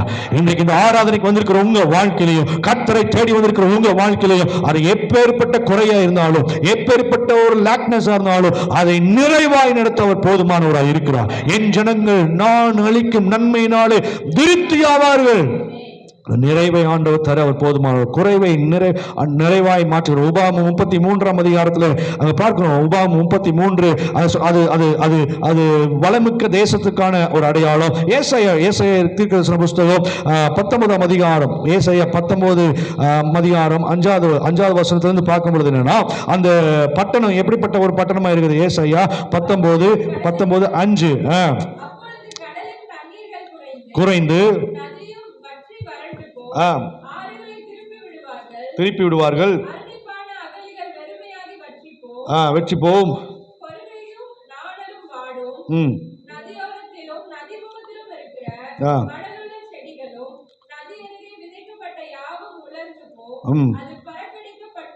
இல்லாதே போ. பாருங்க, போ. இதெல்லாம் அந்த எகிப்தினுடைய காரியங்கள். எகிப்துல ஆசீர்வாதமா இருந்துச்சு. ஆனா கர்த்தர் அதை சபிக்கணும்னு நினைச்சிட்டாருன்னா அது எல்லாமே அற்று போகும், விலகி போகும், வறண்டு போகும். ஆனா அதே இதுல சொல்றது 55ஆம் அதிகாரம் 55ல ஏசாயா 55 10வது வசனம் 11வது வசனம் சொல்றது. ஏசாயா 55 பாருங்க, போ. மழையும் வானத்திலிருந்து இறங்கி நனைத்து விதைக்கிறவனுக்கு விதையும் புசிக்கிறவனுக்கு ஆகாரத்தையும் கொடுக்கிறது எப்படியோ வசனமும் இருக்கும். அது வெறுமையா எண்ணத்திற்கு திரும்பாமல் விரும்புகிறதை செய்து காரியம் வாய்க்கும்படி நடக்கும். ஹல்லேலூயா. பாருங்க, இன்றைக்கு வார்த்தை கேட்டுக்கொண்டிருக்கிற உங்க வாழ்க்கையில தீமையிலிருந்து விலக்கி பாதுகாக்க அவர் வல்லவராய் இருக்கிறார். எப்பேற்பட்ட தீமையா இருந்தாலும், எப்பேற்பட்ட குறைவா இருந்தாலும், எப்பேற்பட்ட இல்லாமையா இருந்தாலும், எப்பேற்பட்ட பலவீனமா இருந்தாலும் அவருடைய வார்த்தை வெறுமையாய் திரும்பாது. அது சொன்னதை நிறைவேற்றிதான் அது வருமாம். ஹல்லேலூயா. இன்றைக்கு அருமையான தேவ ஜனமே, இந்த நாள்ல குறைவோடு நீங்கள் வந்திருக்கலாம். நீங்க குற்ற மனசாட்சியோடு வந்து அமர்ந்திருக்கலாம். கர்த்தர் உங்களோடு பேசுகின்றார். எல்லாவற்றையும் மாற்றி அது திருப்தியாய் நடத்துகிறவர், நிறைவாய் நடத்துகிறவர். இந்த விதவையினுடைய வாழ்க்கையை செய்த தேவன் இன்றைக்கு உங்க வாழ்க்கையில் அவர் செய்ய வல்லவராய் இருக்கிறார். 4வது வார்த்தைக்கு அவர் கீழ்ப்படுகிறவராய் இருக்கிறார். தேவ மனுஷனுடைய வார்த்தைக்கு அவர் கீழ்ப்படுகிறவர். என்ன கீழ்ப்படிந்தால்னா, முதலாவது போய் செஞ்சு கொண்டு வா, முதல் செய்யறது எனக்கு கொண்டு வா. ஃபர்ஸ்ட் தண்ணி கேட்டா, தண்ணி தானே, தண்ணி நம்முடைய கலாச்சாரம் அப்படிதான். வீட்டுக்கு வந்தவங்களுக்கு என்ன பண்ணுவோம், ஒரு சொம்பு தண்ணி கொடுப்போம், தண்ணி எல்லாருமே கொடுப்போம். உடனே நீங்க உட்காருங்க, உங்களுக்கு பிரியாணி செஞ்சு போடுறேன்னு யாரும் சொல்லவே மாட்டோம். ஏன்னா சில இடங்களில் ஸ்நாக்ஸ் இருந்தாலும் ஸ்நாக்ஸ் வைக்க மாட்டாங்க. ஏன்னா அது நமக்கு வேணும் அப்படிங்கிற ஒரு எண்ணம். இல்லைன்னா பிள்ளைகள் வருவாங்க, அவங்களுக்கு கொடுக்கணும். இப்போ விருந்தெல்லாம் யாரும் உடனே வந்தோன்னு யாருக்கும் போட மாட்டாங்க. சொந்தக்காரன் வந்தாலே அதுக்கு நம்ம பாயத்துட்டு காரணத்தை சொல்லி எப்படியாவது என்ன பண்ணுவோம், எஸ்கேப் ஆயிடுவோம். ஆனால் இந்த இந்த விதவை பாருங்க, தண்ணி கேட்டோன்னே ஓகே தண்ணி. அப்போ அடுத்த செகண்டு சொல்றாரு, நீ போய் ஃபர்ஸ்ட் என்ன பண்ணு, முதல்ல ஒரு அடையை செஞ்சு என்ன பண்ணு எனக்கு கொண்டு வா, நான் சாப்பிடுவேன். உடனே அவன் சொல்றா, இல்லை என்கிட்ட இவ்வளோதான் இருக்கு, ஆனாலும் உங்களுடைய வார்த்தையின்படி நான் என்ன பண்ணுறேன், செய்கிறேன். வார்த்தையை கீழ்ப்படுகிறேன். வார்த்தைக்கு நம்முடைய வாழ்க்கையில் அதுதான். நாம் அதை விவரித்தோ இல்லை அதை வந்து டிஸ்கஷன் பண்ணியோ இல்லை அதை ஆராய்ஞ்சு பார்த்து இது எப்படி நடக்கும், இது எப்படி வரும், இது இப்படி செஞ்சால் வருமா, இப்படி ஜெபம் பண்ணா காரியம் வந்துருமா, இப்படி விசுவாசித்தா, இப்படி வேதத்தை வாசிச்சா, இப்படி ஆராதனைக்கு வந்தா, இப்படிலாம் நம்ம வந்து யோசிச்சா அது யோசனையாகவே போயிடும். குருட்டுத்தனமாக நம்ம விசுவாசிப்போம். அதனால தான் பார்த்தீங்கன்னா அந்த நாட்களில் இருக்கிற ஜனங்கள்லாம் பார்த்தீங்கன்னா மொரட்டு விசுவாசம், அப்படிதானே, மொரட்டு விசுவாசம், குருட்டு விசுவாசம், ஒண்ணுமே இருக்காது. ஆனாலும் அவர்கள் அந்த வார்த்தையை விசுவாசித்து அது கீழ்ப்படிந்து அதன்படி நடப்பாங்க. கர்த்தர் அதை வாய்க்க பண்ணுவார். இன்றைக்கு அது ஆண்டவர் தான் எதிர்பார்க்க, வார்த்தைக்கு கீழ்ப்படிந்தார். அந்நிய பெண் தான், ஆனால் தேவ மனிதனுடைய வார்த்தைக்கு என்ன பண்ணாள், கீழ்ப்படிந்தார். இன்னைக்கு உங்க வாழ்க்கையில் நம்ம வாழ்க்கையில தீமையிலிருந்து விலக்கி பாதுகாத்து கொள்ள இந்த வார்த்தைக்கு நாம் கீழ்ப்படிவோம், வசனத்துக்கு கீழ்ப்படிவோம். அந்த ஒரு இந்த வசனம் எப்படி சொல்லுகிறது, அந்த ஒரு பொல்லாப்பு உன்னை நேரிடாது, வாதை உன் கூடாரத்தை அணுகாது, உனக்கு ஒரு தீங்கும் நேரிடாது, உனக்கு விரோதமாய் உருவாக்கப்படும் எந்த ஆயுதமும் வாய்க்காது போ. உன்னுடைய காரியத்தை நான் அறிந்திருக்கிறேனே, உன்னுடைய மனக்கவலை நான் அறிந்திருக்கிறேனே, நீ உன்னுடைய புலம்பலை ஆனந்த களிப்பாய் மாற்றுவேன், உன்னுடைய சஞ்சலத்தை நான் மாற்றுவேன், உன்னுடைய ஒடுக்குதலை நான் மாற்றுவேன் அப்படின்னு இந்த வேதத்தில் சொல்லியிருக்கிறதே. இதை நான் அறிக்கை பண்ற ஆண்டவரே, இதை கீழ்ப்படுகிறேன் அப்படின்னு நீங்க அதை கீழ்ப்படிந்து பாருங்க. அந்த கீழ்ப்படிதலை பார்த்து கர்த்தர் உங்க வாழ்க்கையில, நம்முடைய வாழ்க்கையில ஒரு விடுதலையை தர போதுமான. அங்க யோனாவுடைய சரித்திரத்தில் பார்த்தீங்கன்னா அந்த சம்பவத்தில் அந்த தேசத்தை அழிப்பேன்னு சொல்லிட்டாரு. ஆனா இந்த வார்த்தையை சொன்ன உடனே அந்த ஜனங்கள் எல்லாம் போய் என்ன பண்றாங்க, அங்க போய் ஜெபம் ஆரம்பிக்கிறாங்க, ஜெபிக்க ஆரம்பிக்கிறாங்க. அங்க தேவ சமூகத்தில் ஒப்பு கொடுக்கிறாங்க. சிறியோரிலிருந்து பெரியோர் மட்டும், அதே போல ஆடு மாடு விலங்கு எல்லாம் ஒண்ணு அசை போடாம எல்லாம் ரட்டுடுத்தி வந்து என்ன பண்றாங்களா, ஜெபிக்கிறார்கள். கீழ்ப்படிந்து தேவனுடைய மனுஷனுடைய வார்த்தையை கீழ்ப்படிந்து அந்த சத்தத்துக்கு கீழ்ப்படிந்து அவர்கள் ஒப்பு கொடுக்கிறாங்க. தீமை நின்று விலக்கி பாதுகாத்தார். அதெல்லாம் படிக்க நேரம் இல்லை, சீக்கிரமா கடந்து போறேன். ஏன்னா நம்முடைய வாழ்க்கையிலையும் ஆண்டவர் துக்கப்படுத்துவது அவருடைய விருப்பம் அல்ல, வேதனைப்படுத்துவது அவருடைய நோக்கம் அல்ல. இந்த வசனத்துக்கு கீழ்ப்படியும் பொழுது கர்த்தர் நம்மை விலக்கி பாதுகாக்கிறவர். இந்த மாதத்தில் நீங்கள் அந்த அற்புதத்தை நீங்க பார்க்க போகிறீங்க, ஒரு அதிசயத்தை நீங்க பார்க்க போகிறீங்க. ஆண்டவர் உங்களுக்காக ஒரு யுத்தம் பண்ணுகிறதை நீங்கள் பார்க்க போகிறீங்க. யாத்திராகமம் 9ஆம் அதிகாரம் 20வது வசனம், யாத்திராகமம் அங்கே 9ஆம் அதிகாரம் 20வது வசனம், அங்க பாத்தீங்கன்னா அந்த மோசே என்கிற மனுஷன் போய் அந்த பார்வோனுடைய அரண்மனையில சொல்லுகிறான், இப்படி ஒரு சம்பவம் நடக்க போகிறது, இதை நீங்க நம்பணும், இதை நீங்க ஏற்றுக்கொள்ளணும் அப்படின்னு சொல்றப்போ அவங்க சில பேர் அதை அலட்சியமா இருக்கிறாங்க, சில பேர் அதை வந்து அப்படியே விட்டுறாங்க. நீங்க சொல்லும் பொழுது என்னன்னா 20வது வசனத்துல அங்க பாருங்க, பார்வோனுடைய ஊழியக்காரர்கள் எவன் வார்த்தைக்கு பயப்பட்டானோ வீடுகளுக்கு ஓடி வர பண்ணினான். பாருங்க, அப்போ அது பார்வோனுடைய வேலைக்காரர்கள் தான், அந்நியர்கள் தான். ஆனா மோசே இப்ப சொல்றான், இப்படி ஒரு சம்பவம் நடக்க போகிறது தேசத்துல இப்படி ஒரு காரியம் வரப்போகிறது. என் தேவன் சொல்லிட்டாரு, இதனை கேட்டு இதை கீழ்ப்படிஞ்சு இதை நீ நம்புடா, நீ உன்னுடைய உன் காரியத்தை நடப்பி. அப்போ அவங்களுடைய ஊழியக்காரங்க தான், அவங்களுடைய வேலைக்காரர்கள் தான் தன்னுடைய மிருக ஜீவன்களை வீடுகளுக்கு என்ன பண்ணாங்களா, ஓடு பண்ண. அடுத்து சொல்லுது, எவன் கர்த்தருடைய வார்த்தையை மதியாமல் போனானோ விட்டுவிட்டா. அப்பொழுது கர்த்தர் மோசேயை நோக்கி, எகிப்து தேசம் எங்கும்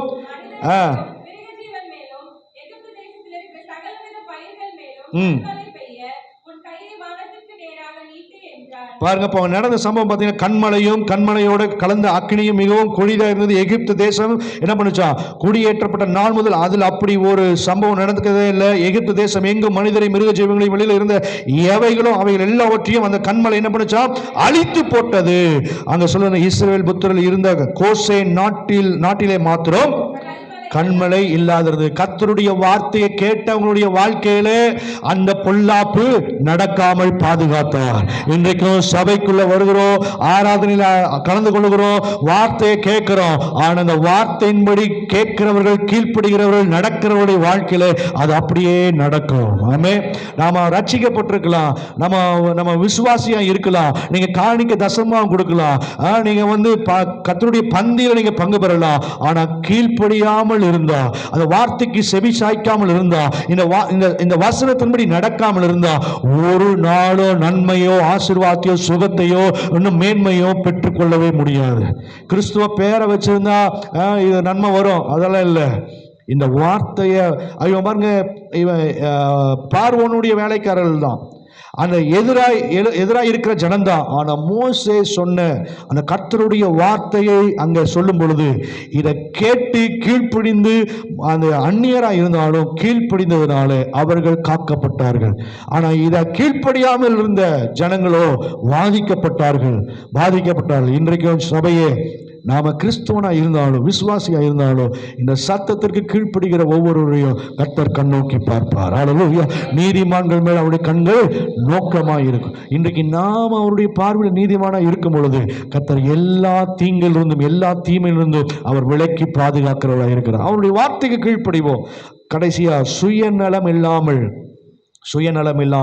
அவள் செயல்பட்டவராய், சுயநலம் இல்லாமல் செயல்பட்டவள், சுயநலம் இல்லாமல் செய்யப்பட்ட என்ன சுயநலம், தன்னிடம் உள்ளதை அவள் என்ன பண்ணுகிறான், பகிர்ந்து கொடுக்குறா. அவள் சொல்லுகிற காரியம் கொஞ்சம் தான் இருக்கு, அதை சாப்பிட்டுட்டு நானும் என் பையனும் சாப்பிட்டு என்ன பண்ண போறோம், சாக போகிறோம். ஆனாலும் உங்களுடைய வார்த்தையின் நான் இதை செய்கிறேன். அங்கே அவள் சுயநலமாகவோ தன்னலமாகவோ அவள் கேட்கல. இன்னைக்கு நிறைய நேரங்களில் எனக்கு மிஞ்சினுதான் மற்றவர்களுக்கு, தனக்கு போகாத மற்றவர்களுக்கு, எனக்கே இங்கே நேரம் இல்லை, அப்புறம் எப்படி ஆண்டவருக்கு இந்த நேரத்தை கொடுக்கறது, எனக்கே இந்த காரியம் இல்லை, இது எப்படி ஆண்டவர் கொடுக்கறது, எனக்கே வருகிற சம்பாத்தியம் பத்தலை, இது எப்படி நான் ஆண்டவருக்காக இதை முதல் ஒரு பாகத்தை கொடுக்கறது. கர்த்தர் நமக்கு கொடுக்குற நன்மையை, எங்கள் வீட்டில் ஒருத்தவங்க வேலை செய்கிறாங்க, அவங்களுக்கு எக்ஸ்ட்ரா, அதாவது அவங்க சமைச்சாங்கன்னா அவங்களுக்கு நல்ல $150 எக்ஸ்ட்ரா அவங்களுக்கு கொடுப்போம். இப்போது நாங்கள் அதை கொடுத்துட்டு வர்றதுனால அந்த அம்மா சர்ச்சுக்கும் வருவாங்க, அப்பப்போ அவங்க வருவாங்க. இப்போ முழுசாக அவங்க இயேசுவை அறிஞ்சிட்டு விசுவாசம் வைக்கிறார்கள். அவர்களுடைய சொந்தக்காரங்களை யாருக்காவது பலவீனமாக இருந்தால் சுவீனமாக இருந்தால் ஜோம் பண்ண சொல்லுவாங்க. ஜோம் பண்ணும்போது அற்புதம் நடக்கும். அவங்கள்ட்ட ஒரு காணிக்கை வாங்கிட்டு வந்து சர்ச்சில் போட்டுருவாங்க. இப்போ அவங்க அந்த கிடைக்கிற வருமானத்தில், இப்போ அவங்க எக்ஸாம்பிள் இப்போ எங்கள்கிட்ட 5000 ரூபா வாங்குறாங்க. இப்போ இந்த 5000 ரூபாய்க்கு நான் எவ்வளோ ஏசப்பாக்கு நான் கொடுக்கணும் அப்படின்னு சொல்லி பாருங்க. ஏசப்பா பற்றி தெரியாதவங்க இப்போ தான் அப்படியே ஜபத்துலேயும் விசுவாசத்துலேயும் சபைக்குள்ளே வர்றவங்க இப்போ அவங்க சொல்கிறாங்க, எனக்கு கிடைக்கிற இந்த வருமானத்தில் நான் ஏசப்பாக்கு எவ்வளோ கொடுக்கணும். இன்றைக்கி ரட்சிக்கப்பட்டிருக்கிறோம், ஞானஸ்தானம் எடுத்துருக்கிறோம், அபிஷேகம் பெற்றிருக்கிறோம், வசனத்தை படிச்சிருக்கிறோம். ஆனால் இன்றைக்கி கொடுப்பதில் பல நேரங்களில் இது நம்முடைய மனதை வாட்டி கொண்டிருக்கிறது. நம்ம மனுஷனுக்கு கொடுக்குறோன்னு நீங்கள் நினச்சிங்கன்னா அது மனுஷனுடைய நம்முடைய வாழ்க்கையில் அது திருப்திப்படுத்தாது, நிறைவை கொடுக்காது. இது நான் கர்த்தருக்கென்று நான் கொடுக்குறேன், கர்த்தருக்கென்று நான் விதைக்கிறேன். நீங்கள் விதைச்சு பாருங்கள், அது உங்களை 30, 60, 100 கொடுக்கும். ஆமென்.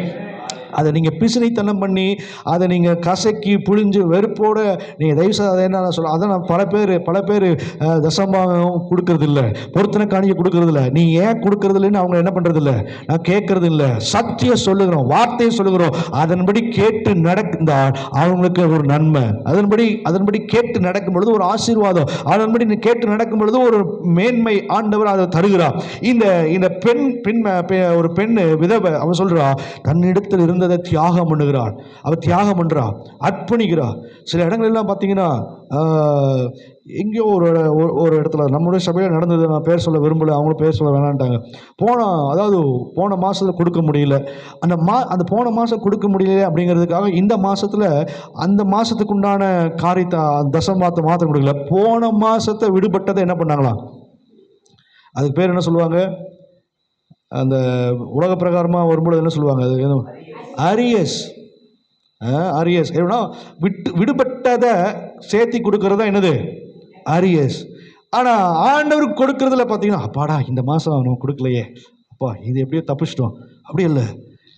நீங்கள் அதை ருசிச்சிருந்தீங்கன்னா அதை அந்த வெற்றிடத்தை இல்லாததை மறுபடியும் நீங்கள் சேர்த்தி கொடுக்குறப்போ ஆண்டவர் உங்கள் வாழ்க்கையில் நினைத்து பார்க்காத மேன்மையை ஆண்டவர் உங்களுக்கு தருவார். நீங்கள் இதை சோதித்து பாருங்கள். இது நம்ம சர்ச்சே நடந்தது. அவங்க அப்படிதான் ஒரு மாதம் கொடுக்க முடியாத ஒரு சூழ்நிலை. ஆனால் அந்த மாதம் 2வது மாதம் வர்றப்போ போன மாதத்தில் விடுபட்டதை சேர்த்து அவர்கள் கொடுத்தார்கள். கர்த்தர் அவர்கள் வாழ்க்கையில் நிறைவானதை கொடுத்துருக்கிறார், ஒரு சமாதானத்தை கொடுத்துருக்கிறார், ஒரு சந்தோஷத்தை கொடுத்துருக்கிறார், ஒரு நன்மை கொடுத்துருக்கிறார். இன்னும் சில பேர்லாம் பார்த்தீங்கன்னா அவங்களுக்கு என்ன வருமானம் வந்தாலும் அந்த வருமானத்திலேருந்து ஒரு பங்கை எடுத்து ஆண்டவர்களுக்கு கொடுப்பார். அவங்க யோசிக்கல, அவங்க இது இருந்தா இந்த தேவையை பூர்த்தி செய்யலாம், இது இருந்தா இந்த காரியத்தை நம்ம நடத்திடலாம், இது கொடுத்துடலாம் அப்படின்னு சொல்லி அல்ல. அது லோன் வாங்கினாலும் சரி, இல்லை அவங்க பென்ஷன் வாங்கினாலும் சரி, எல்லாவற்றையும் அவங்க கொடுக்க. கடந்த நாட்கள் அந்த தேவ ஊழியர் சொன்னார் இல்லையா, அவங்க அப்பா அம்மா ரிட்டையர்ட் ஆனோடனே அந்த ரிட்டையர்மெண்ட்லேருந்து ஒரு பங்கை எடுத்துக்கொண்டு போய் ஊழியர்காரர் கொடுத்தார். இது நிமித்தம் அந்த குடும்பம், அந்த ஊழியர்களுடைய நன்மைகள் விருத்தி அடைந்திருக்கிறது. ஆண்டவர் அவ்வளோ ஒரு குறைவில்லாமல் ஆண்டவர் நிறைவாக நடத்திருக்கிறார். இன்னைக்கு நம்ம பல நேரங்களில் இதைத்தான் கொடுக்கணும், அதைத்தான் கொடுக்கணும் அப்படின்னு சொல்லி நமக்கு இன்னைக்கு வகையறையை போட்டிருக்கிறோம். ஆனால் அதில் இன்னைக்கு நீங்கள் ஆண்டவர் சமூகத்தில் ஒப்பு கொடுங்க. அது கூட நம்மளுடைய குறைவாக இருக்கலாம், அது கூட நம்மளுடைய வாழ்க்கையில் இப்படி பலவீனத்துக்கு காரணமாக இருக்கலாம். நீங்கள் ஆராய்ந்து பாருங்கள். அந்த ஒரு என்னை தீமையிலிருந்து விலக்கி காக்கிறவர், நான் என் வாழ்க்கையில் இதெல்லாம் பிசினைத்தனம் பண்ணியிருக்கிறேன்னா, இதெல்லாம் நான் கணக்கு பார்த்துருக்கிறேன்னா, ஆண்டவருடைய சமூகத்தில் கணக்கு பார்க்காம நீங்கள் அவருக்காக நீங்கள் செய்து பாருங்கள். நிச்சயமாக ஆண்டவர் அதுக்கு ஏற்ற பலனை தருவார். இந்த விதவை தன்னிடத்தில் இருந்ததை அவள் தாராளமாக கொடுத்தா. கொஞ்சம்தான், ஆனால் கொஞ்சத்தை ஊழியக்காரன் கையில் கொடுக்கும் பொழுது அந்த பஞ்சம் தீர்ற வரையும், எத்தனை வருஷம்னா 3 வருஷம் அங்கே வீட்டில் உட்காந்து சாப்பிட்ருக்கிறார். நீங்கள் படிச்சுட்டு இல்லைன்னா ஒரு வேலை செய்கிறக்கு வயது வந்தப்போ ஒரு 5 மாதம் இல்லை 2 மாதம் 1 மாதம் அப்படி இருக்கிறப்பயே வீட்டில் என்னென்னலாம் பேச்சு வரும், என்னென்னலாம் பேச்சு. நம்ம பார்த்த பிள்ளைகள் தான், நம்ம பார்த்த ஜனந்தான், நம்ம பார்த்த மனைவி தான், நம்ம பார்த்த கணவன் தான். ஆனால் அந்த வீட்டுக்கு தேவையான காரியத்தை பூர்த்தி செய்யாத பட்சத்தில் எப்படிலாம் ஒரு பேச்சு வருமாறு. அந்த பேச்செல்லாம் இங்கே இல்லை. என்னை விதவை தாய் தான், பெரிய வருமானம்லாம் இல்லை.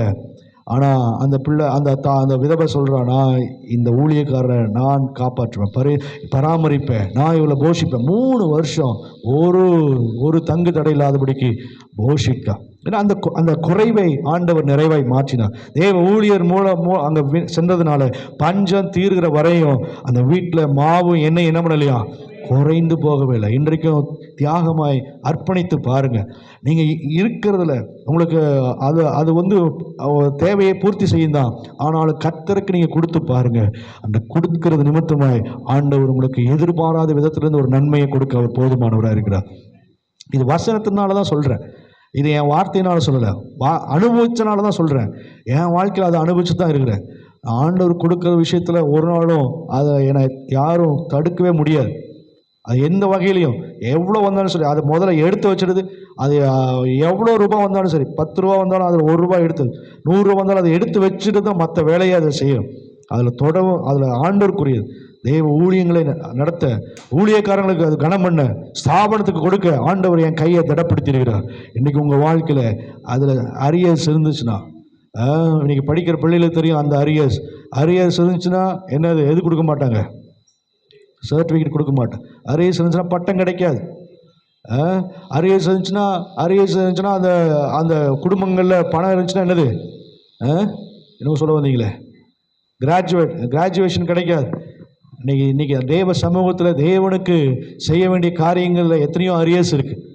அது ஜெப நேரமாக இருக்கலாம், சாட்சி நேரமாக இருக்கலாம், ஊழிய நேரமாக இருக்கலாம். கர்த்தர் உங்களை நம்பி கொடுத்த, கர்த்தர் உங்களை எதிர்பார்ப்போடு அதனால வாக்குத்தத்தம் சொல்லுது, நான் உன்னை நம்பி இந்த வருஷத்தை கொடுத்துருக்குறேன், இந்த நாட்களை கொடுத்துருக்குறேன், நீ எனக்கு பிரியமானதை எல்லாம் செய்வான் என்று இந்த வருஷத்தில் ஆண்டவன் கொடுத்துருக்கிற வாக்குத்தத்தம். இந்த நாட்களில் நீங்கள் அதை செய்து பாருங்கள். எதெல்லாம் அந்த சுவிசேஷத்தில், மத்த எழுதும் சுவிசேஷத்தில் பார்க்குறோம், நான் பசியாக இருந்தேன், எனக்கு ஆகாரம், நான் தாகமாக இருந்தேன், எனக்கு தண்ணி கொடுத்தீங்களா, நான் உடை இல்லாமல் இருந்தேன், எனக்கு. இப்போ அவங்க யோசிக்கிறான், நான் எப்போ அப்படி இருந்தேன், நான் எப்போ அப்படி கொடுக்காம இருந்தேன் பாருங்க. அங்கே இதெல்லாம் படிக்க நேரம் இல்லை. அது மத்தேயு 6ஆம் அதிகாரம் 25ஆம் வசனத்தில் பார்க்கும் பொழுது, மத்தேயு 6:25 அந்த சம்பவத்தை பார்த்து நம்ம முடிக்க போகிறோம். 6:25 பார்ப்போம். எண்ணத்தை உண்போம், ஜீவனுக்காக ஆ, கவலைப்படாதிருங்கள். உங்களுக்கு சொல்லுகிறேன். ம் ஆகாரத்தை பார்க்கிலும் ம் ஜீவனும் உடையை பார்க்கிலும் சரீரமும் விசேஷித்தவைகள் அல்லவா? விசேஷத்தல்வைகளா பாருங்க. அப்போ கவலைப்படுகிறதுனால உங்களை எவனோ தன் சரீர அளவோடு ஒரு முழத்தை கூட்டவும் முடியாது, ஒரு முழத்தை குறைக்கவும் முடியாது என்று சொன்னால் ஆண்டவர் நமக்காக யாவை நாளைக்காக கவலைப்படாதீர்கள், நாளை தினம் தன்னுடையவர்களுக்காக கவலைப்படும். முதலாவது தேவனுடைய ராஜ்யத்தையும் அவருடைய நீதியையும் தேடுங்கள், அப்பொழுது இவைகள் எல்லாம் கூட கொடுக்கப்படும். ஒரு விதவை அவளுடைய சூழ்நிலையில தேவ மனுஷனை அங்க அவள் கொஞ்சம் விசுவாசத்தை அறிக்கை பண்ணினா, மனுஷனை பராமரித்தாள், குறைவை வெளிப்படுத்தினாள், வார்த்தைக்கு கீழ்ப்படிந்தாள், சுயநிலை இல்லாமல் அவள் செயல்பட்டாள். கர்த்தர் அவளுடைய வாழ்க்கையில் ஒரு பெரிய நன்மையை கொடுத்தது போல பெரிய தீங்கில் இருந்து, என்ன தீங்கு, மரணம் சூசைட் பண்ணிக்கணும்னு, தற்கொலை செய்து கொள்ளணும்னு ஒரு எண்ணத்தில் இருந்தா. ஆனால் கர்த்தர் அந்த குடும்பத்தை பாதுகாத்து பராமரித்து அந்த பட்டணத்திலே மீண்டும் தலை நிமிர செய்த உண்மை என்றால் இன்றைக்கும் இந்த நாட்களில் வந்திருக்கிற விசுவாசோடு வந்திருக்கிற உங்களை என்னையும் அவர் பராமரிக்க வல்லவராய் இருக்கிறார், பாதுகாக்க வல்லவராய் இருக்கிறார், போஷிக்க வல்லவராய் இருக்கிறார், அரவணைக்க வல்லவராய் இருக்கிறார், நடத்த வல்லவராய் இருக்கிறார். ஆனா நாம மாத்திரம் அவருடைய கருத்துல ஒப்பு கொடுக்கும் பொழுது, கீழ்ப்படியும் பொழுது, சத்தத்துக்கு கீழ்ப்படியும் பொழுது கர்த்தர் உங்க வாழ்க்கையில் பெரிய காரியங்களை ஆண்டவர் செய்ய அவர் போதுமா. கண்ணில் முடி ஜெபம் பண்ணுவோமா? இயேசுவின் நாமத்தினாலே ஆண்டவரே இந்த நாளிலே ஆண்டவரே தீமையிலிருந்து விலக்கி காத்துக்கொள்ள நீ போதுமானவராய் இருக்கிறீர். ஆண்டவரே வார்த்தையினாலே நாங்கள் ஆண்டவரே தேற்றப்படுகிறோம். கர்த்தர் எல்லா தீங்குக்கும் விலக்கி பாதுகாக்கிறவர். ஆண்டவரே நீதிமானுக்கு ஒரு கேடு வராது என்று சொல்லி ஆண்டவரே எங்களை பாதுகாக்கிறவர். ஆண்டவரே அப்பா நீர் எங்களுக்காக ஆண்டவரே நன்மையை செய்கிறவரே உம்மை நோக்கி நாங்கள் பார்க்கிறோம் கர்த்தாவே. ஹல்லேலூயா. எல்லா வாயிலிருந்து அறிக்கை பண்ணுவோம். ஆண்டவரே எங்களிடத்தில் இருக்கிறத நாங்கள் கொடுக்கிறோம். அந்த ஜெபத்தையோ ஆண்டவரே வேத வாசிப்போ ஆண்டவரே சாட்சியோ ஊழியமோ எதுவா எங்களை நம்பி கொடுத்திருக்கிறத நாங்கள் உமக்காய் செலவிட நாங்கள் ஆண்டவரே உம்முடைய நாமத்துக்கு மகிமை நாங்கள் அறிக்கை பண்றோம். ஆண்டவரே ஹல்லேலூயா. ஆண்டவரே எங்களுடைய சூழ்நிலை அறிந்து ஆண்டவரே எங்களுடைய வாழ்க்கை நன்மையை நீர் காணச் செய்வீராக. வந்திருக்கிற ஒவ்வொரு தேவ பிள்ளைகளுடைய கருத்தில் ஒப்பு கொடுக்கிறோம். ஆண்டவரே இந்த நாட்களில் எந்த வகையில தீமைகள் எழும்பி வந்தாலும், தீங்குகள் எழும்பி வந்தாலும் அந்த தீமையிலிருந்து பொல்லாப்பிலிருந்து விலக்கி பாதுகாத்துக் கொள்வீராக. ஆண்டவரே நீர் பாதுகாத்துக் கொள்வீராக. நல்ல நாங்கள் சாட்சியை கேட்கட்டும் ஆண்டவரே. ஒரு பெரிய ஆண்டவரே மாறுதலை நீர் தருவீராக. ஹல்லேலூயா. விசேஷமா அருமையா சொல்ற பியூலா